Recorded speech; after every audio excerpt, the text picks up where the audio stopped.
Economics. Well, interesting for some, about as interesting as watching paint dry for others, and undoubtedly baffling for most. With good reason, because this social science often likes to masquerade as an exact science, like physics or chemistry, despite the fact that economic predictions are often about as accurate as the astrology section of a cheap tabloid. None of this is to say that that economics shouldn't be taken seriously. It absolutely should be taken seriously by everyone, because when we talk about why some people or some states are poor and others are obscenely rich, why some jobs pay well and others badly, why living standards are increasing or they're falling, why the cost of living recently has been increasing at an alarming rate. We are in a discussion about the economy. We all affect the economy and we are all affected by the economy. Which of course begs the question, what is the economy? Why do economists frequently get it wrong?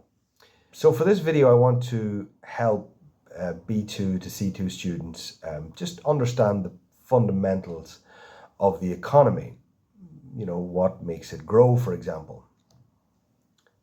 Now, if the idea of this terrifies you, and for many students it certainly does, or at least that's been my experience, it's important to know that as a B2 to C2 level student, you're not expected to be able to join an Oxford debating team or write a PhD thesis. But you should feel somewhat comfortable discussing some of the topics that typically concern economists. So hopefully this video will give you a little bit more confidence engaging in some of the fundamentals of economics. So what is the economy? Well, to understand why the economy is too important to be left to the economists, I would certainly recommend a book by the former Greek finance minister and professional economist Yanis Varoufakis. The book is called Talking to My Daughter, A Brief History of Capitalism. This indispensable book provides what I regard as the best non-technical explanation of the importance of the economy. At the beginning of the book, Varoufakis talks about the genesis of what we now know as the economy. Varoufakis makes the point that around 12,000 years ago, a pivotal moment in human history happened when humans discovered how to cultivate the land. This was an innovation that enabled humans to produce goods such as corn, rice, barley, rather than having to hunt or gather food. An important characteristic of this innovation was that products like corn, rice, and barley could be preserved well, unlike, say, berries, meat, and fish. This new ability to produce food instead of collecting what nature was providing is what you could really call the earliest signs of an economy. Because humans were, for the first time, able to produce something for their own use. And here Varoufakis makes a key point. It was this agricultural revolution that enabled what is critical for an economy, which is a surplus. This is essentially that extra bit that remains after we have fed ourselves. So before, humans ate basically what we hunted or found. For example, berries, meat, and fish. But cultivating the land meant that humans could produce more than what was needed to consume at that moment, and what they could now produce could be stored for future use. In time, as more surpluses were produced, this created a need to keep a record of the amounts available. So humans developed writing. What's more, surpluses needed to be stored. Security was also needed to protect the surpluses. And what followed was basically the ingredients that make up the political economy, meaning a state, money, bureaucracy, army, clergy, etc. So 12,000 years after the original agricultural revolution, there has been significant economic progress, especially over the past few hundred years with the advent of industrial capitalism, all of which has resulted in the much more sophisticated modern economy which we know today. So the products and services that we consume have to be produced. They have to be either physically produced products or they have to be provided in terms of a service. And to produce things, resources are needed. For example, land, raw materials such as iron, wood, coal, oil, but also people. And combinations of these resources are needed to produce goods and services. And the quantity of what is produced comes from really the intensity of demand. It's argued in economics that the more humans demand something, the greater the quantity will be produced. So we can arrive at an answer to what is the economy. Well, in a way, the modern economy is the system for how the limited resources we have available to us are used to produce the things that we both need and want.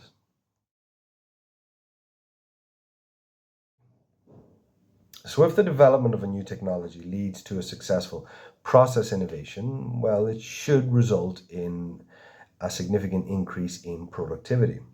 So productivity measures how efficiently goods and services are produced. In other words, how much output, goods and services, can be produced at a given time with a given amount of inputs, which is to say land, labor, and capital. So if there has been more output produced this year compared with, say, last year, with the same level of inputs, then there has been a productivity increase. For example, let's imagine that with the equipment and training that your local barber has, he can cut 3 people's hair an hour. Now, let's further imagine that there's been an innovation in the hair cutting equipment industry. Your barber then invests in a pair of these new and improved scissors and is now able to cut 5 people's hair per hour with the same amount of labor. So now your barber can provide his service to 2 more clients per hour. In other words, your barber is now able to earn more money per hour with the same amount of labor. He is now in a position to reduce his prices to attract more customers. Whether it was the innovation that led to the agricultural revolution 12,000 years ago, or indeed in the Henry Ford production line or improvements in hair cutting equipment technology, innovation happens because of the desire to survive. Now, 12,000 years ago, it meant literal surviving, not starving to death, basically. Nowadays, when we talk about the need to survive, we're referring to the need to survive economically or survive in business. So it's the desire or the need to survive economically that puts producers of goods and services in competition with each other.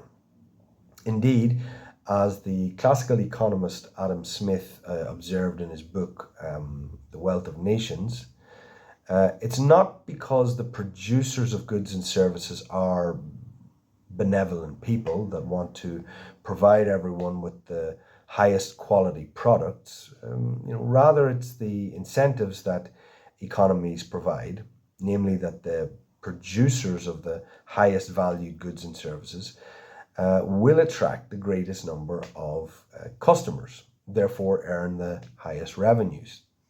Those that aren't able to compete, who aren't productive enough or able to adapt to changes in the economy, don't survive, economically speaking, of course.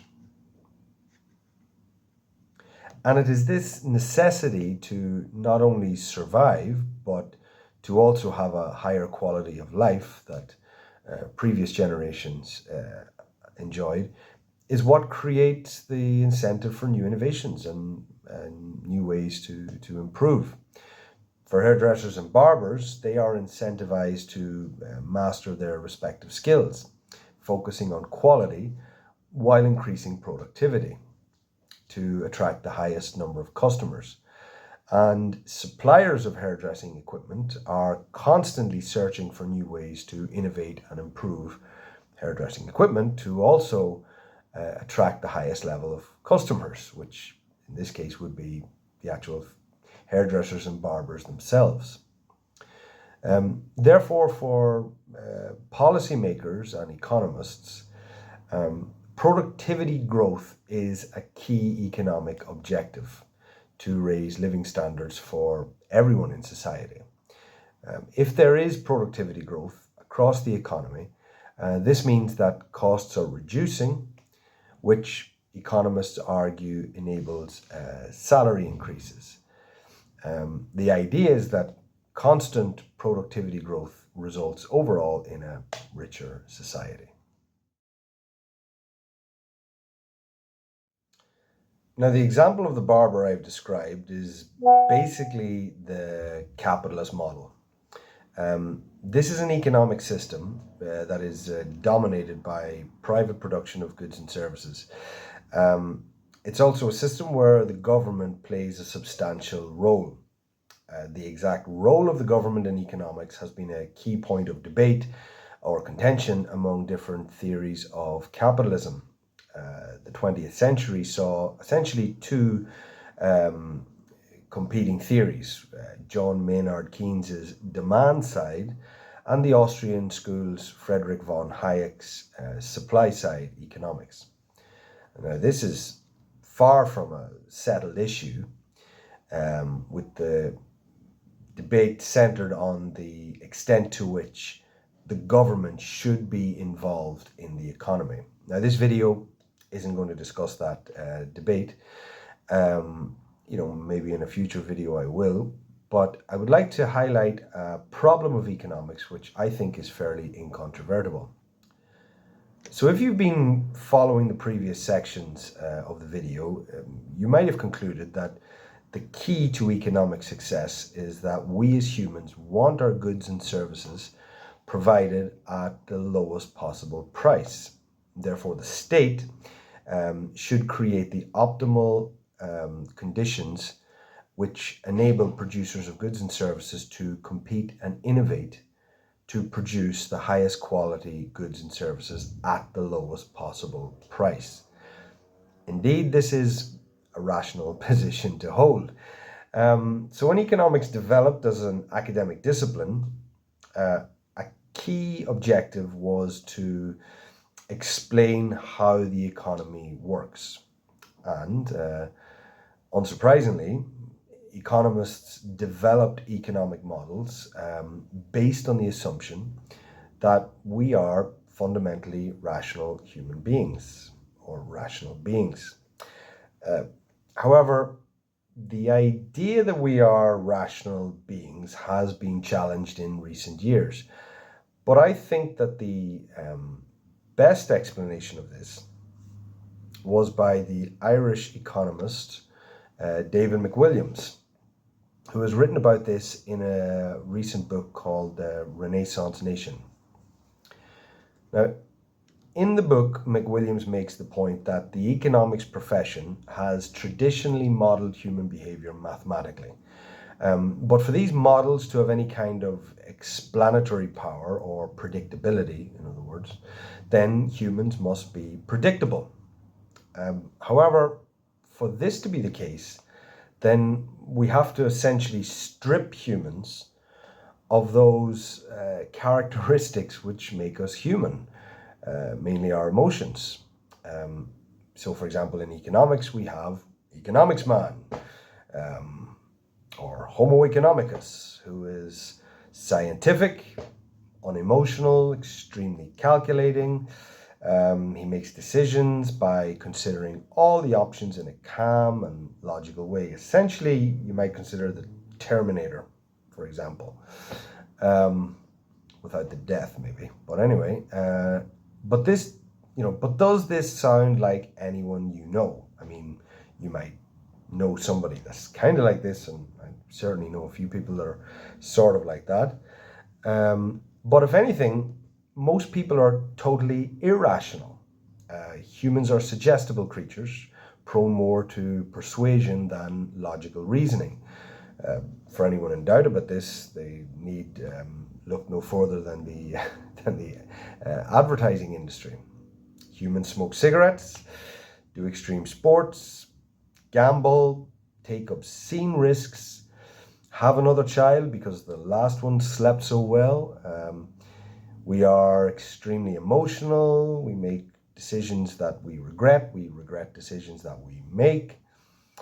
We have good days, we have bad days, we engage in retail therapy, we scream at cyclists on the roads, we scream at everyone when we're driving. None of this is the behavior, or none of this is rational behavior by any objective measure, which of course helps to explain, I think, why economists frequently, or economic predictions, are often about as accurate as the predictions of a fairground fortune teller. Essentially, traditional economic models attempted to explain human behavior in an economy based on really an outlandish assumption.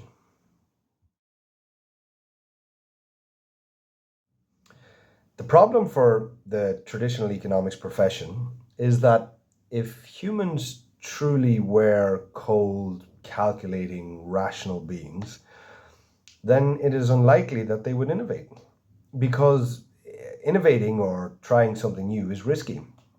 It requires imagination. It requires irrationally challenging what is considered to be the correct way to do things. The story of economics is a story essentially of survival, of failure, of success, of trial and error. But it is also the story of the limitless possibilities of the human imagination. An interesting example of what I'm talking about here, I think, can be found in the beer industry. Now, this comes from an article written by Jeff Siegel called Tracing the History of Beer.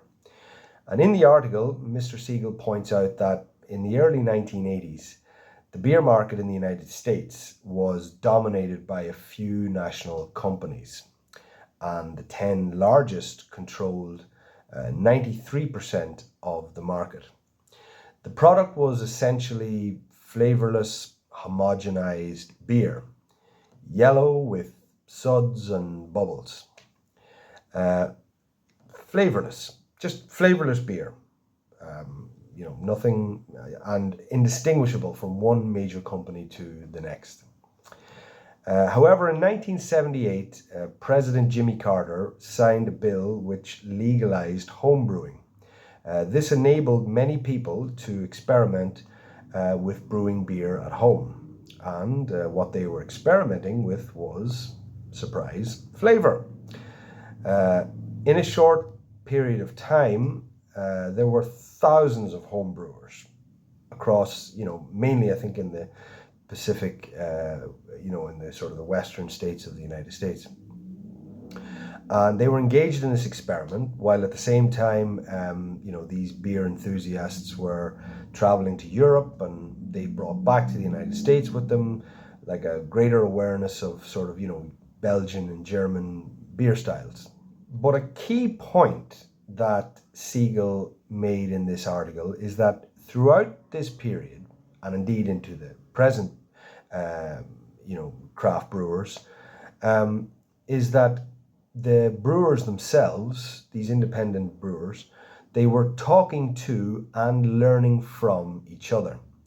They exchanged ideas and credited each other, as a community. And it is this cooperation and dialogue that led them to not only imitate each other, but also to develop their own styles. And this is a key point that David McWilliams made in his book, when he said that in an economy, talk matters, right? That societies that are open to exchanging ideas, learning from each other, are societies that, basically embrace change and see their economies grow. In other words, it's this exchange of ideas that is often the spark of creativity, which itself is essential for innovation and ultimately growth. The beer market today is radically different from the 1980s, even from when I was a child. And to think that it started with a few people just imagining that beer could have flavor. This simple concept, I know, crazy, but this simple concept has gone from a few home brewers experimenting with flavors, talking to each other, learning from each other, sharing ideas, and has now grown, according to Siegel, into a $28.4 billion industry. And the innovations continue, because, like, Siegel makes the further point that traditionally, to add more flavors to beer, often increased the alcohol content. But they've now developed ways to add flavors to beer that doesn't do this. So, what is the economy? Well, really, the economy is just an aggregation of all those decisions that we make on a daily basis. What to buy, how much to save. But what influences those decisions is people talking to each other, exchanging ideas, influencing each other, imagining better ways of doing things. It's also clear that rigidity isn't compatible with a growing economy. If we have learned anything over the past 12,000 years, it is that the economy is not static. It's in a constant state of disequilibrium, or it's constantly changing. And really, it's the individuals, the companies, and ultimately the economies that are able to successfully adapt with change. It is those which not only survive, but thrive. So does this sound like your economy? And if not, why not? Once again, if you've liked this video, please hit the like button, subscribe to this channel, and we'll talk to you guys soon.